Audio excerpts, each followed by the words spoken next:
আসসালামু আলাইকুম রহমতুল্লাহ বরকাতু ফ্রেন্ডস, আশা করি আপনারা ভালো আছেন। আমিও ভালো আছি আলহামদুলিল্লাহ। তো আজকে আমি বানাবো হট স্পাইসি গার্লিক ম্যাগি। তো চলুন দেখে নিই রেসিপিটা ঝটপট। তো সেই জন্য আমরা বেসিক কিছু ভেজিস নিয়ে নিয়েছি যেগুলো আমরা ইউজ করি। তার মধ্যে আপনারা আমরা দেখতে পাচ্ছেন প্রথমে গাজর নিয়ে নিয়েছি। গাজরটাকে সটে করে নিয়ে দিয়ে দিব রসুন কুচি।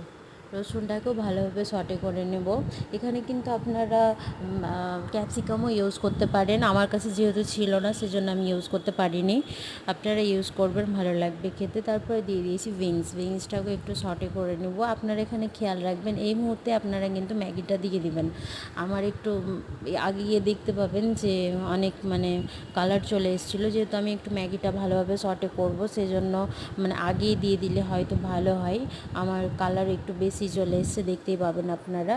তো আমরা এখানে একটা জিনিস হয়েছিল যে দুটো ম্যাগিতে আমাদের পেট ভরতো না, সেজন্য আমরা বাড়িতে দুটো ইউপি আনা ছিল, সেই ইউপিটা আবার দিয়ে দিয়েছিলাম যে একটু বেশি হবে। সেই জন্য আপনারা চাইলে দুটোই করতে পারেন। যেহেতু আমাদের মনে হয়েছিল যে এতে হবে না সেজন্য আমরা ইউপিও অ্যাড করেছি। তো এটা আপনি স্কিপ করতে পারেন। তার মধ্যে আমরা হলুদ গুঁড়ো, লঙ্কা গুঁড়ো আর একটু স্বাদ মতো লবণ দিয়েছিলাম। এগুলোকে ভালোভাবে একটু সটে করব। বারবার একটাই কথা বলবো যে যেহেতু সটে করলে না ম্যাগিটা দারুণ হয় খেতে। তো একটা কথাই বলবো যে ভেজিসগুলো দেওয়ার সঙ্গে সঙ্গে ম্যাগিগুলোও দিয়ে দেবেন, একসঙ্গে সটে করবেন দরকার পড়লে। কারণ দেখতেই পাচ্ছেন ভিডিও শ্যুট করার খেয়াল ছিল না, তখন আমরা বেশি একটু সটে করে দিয়েছি। সো কালারটা দেখতে একটু অন্যরকম লাগছে, ভেজিসের একটু বেশি কালার চলে এসছে। তো আমরা একটু সটে করে জল দিয়ে দিয়েছি, অনেকটা সেদ্ধ হবে সেই জন্য, আর একটু সুপি ভাব রাখবো সেই জন্য। তো আমরা এখন লবণ স্বাদ মতো লবণ দিয়ে দিয়েছি। তারপরে দিয়েছি ভিনিগার, সয়া সস, একটু স্বাদ মতো চিনি।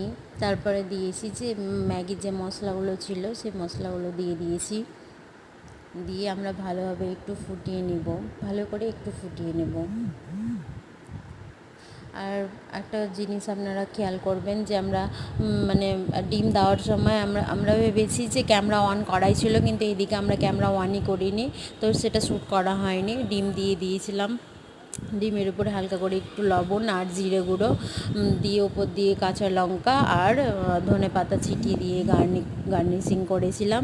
তারপরে একটু ভালোভাবে ফুটিয়ে নিয়ে সেটাকে সার্ভ করেছিলাম। অনেক টেস্টি হয়েছিল খেয়ে, সত্যি বলছি একবার আপনারা বানিয়ে দেখবেন, এরকমভাবে দারুণ হয়েছিল খেতে। Please like, share and subscribe.